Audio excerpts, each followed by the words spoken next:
सिगां बिश्वनाथ डिस्ट्रिक्ट ओमफ्राय उनाव उदालगुरियाव हाबा जाबाय बाक्सा डिस्ट्रिक्टआव बिन'द बर'जोना ना बिन'द दैमारि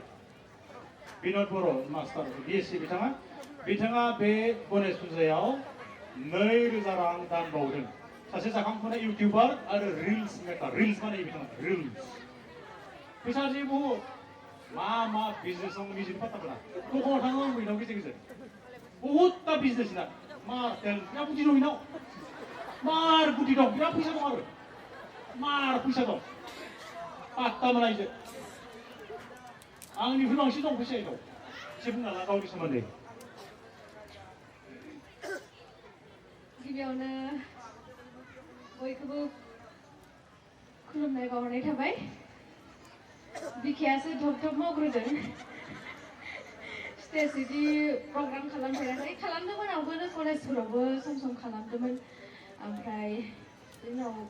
सोरबाफोर इनभाइट खालामबा थांखायो थांनाया सम थेवबो एकदम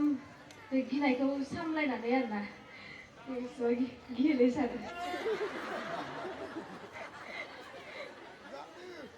बेयाव आंनिबाथ' साफ्रोमबो आइजो माहारियानो गियो आंल' गिया आरोना नंगौ सार दाबो मावहैयाखै बिखाया बाखि जि हक आङो बेबायदि एसेबां गिदिर प्रग्राम खुंदों होननानै मिथिनायमोनब्ला हयथ' औ सार एसे बाराखौनो हरबावगौमोन आरो आं सानफेराखैमोन बिदि गाजा गोमजायै बिदि फालियो होननानै मानो होनबा हाबा जाखांनायनि उनाव बेनो फार्स्ट आंनि थाखाय गणेश फुजा माबा खालामनाय आरो इयाव एटेन्ड खालामनाय ओमफ्राय बिराद गोजोननाय मोन्दों बयखौबो बेयाव लोगो मोननानै हयथ' नोंथांमोना आंखौ मबाइलावसो नुबाय थायो दा नायनो बाबाबो फैजाबाय थायो खोना ना थेवबो जि हक माने बेयाव बर' मानसि नुबानो बयबो जोंनि थाखाय नोंथांमोना आंगोखा जों बयबो मोनसे न'खरनि फिसाखा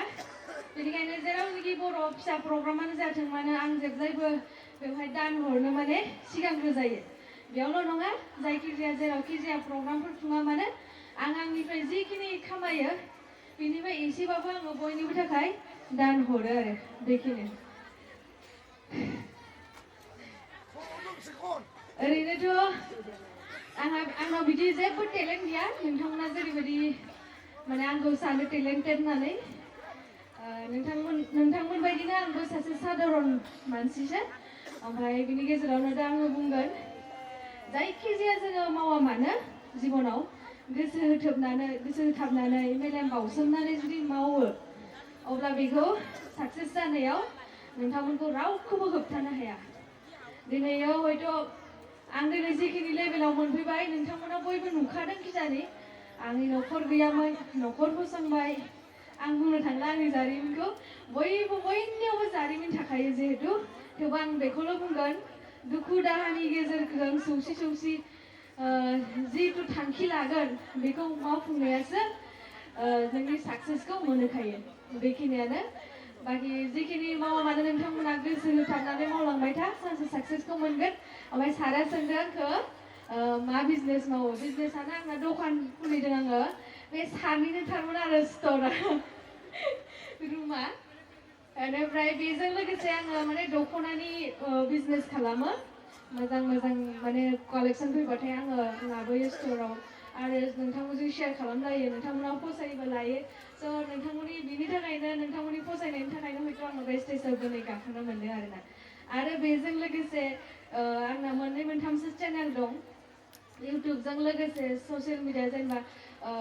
फेसबुक इन्स्टाग्राम बिनि गरनैसो बिदि हाबनायजों दिनैसिम सफैदों आरो बेजों लोगोसे आङो माने माने एक्सपिरियेन्स लानानै जेखौ माने आं खुद मोजां रिजाल्ट मोन्दों फिसा मोननैसो आङो मेडिसिन शेयार खालामो नोंथांमोनजों न'आवनो बानायनाय लकेल दा सोरबा मुलि आरो